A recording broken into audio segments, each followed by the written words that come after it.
What's up, everybody? We're going to do a door slab swap tutorial. You can put new doors up, keep your jams on your exterior in your house, and just replace them, put some new doors in there.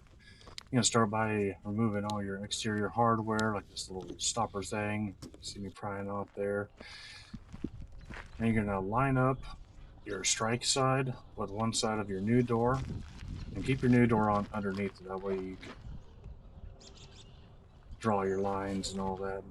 You'll see here, but you'll want to put the widest side down first, which if you look down the edge of your old door, you'll see it's kind of at an angle, like a little 5-degree angle it's cut at. So you want to put it down on your widest part. Line them up there, because you're going to be the only one to cut the hinge side. All right, so you'll see me here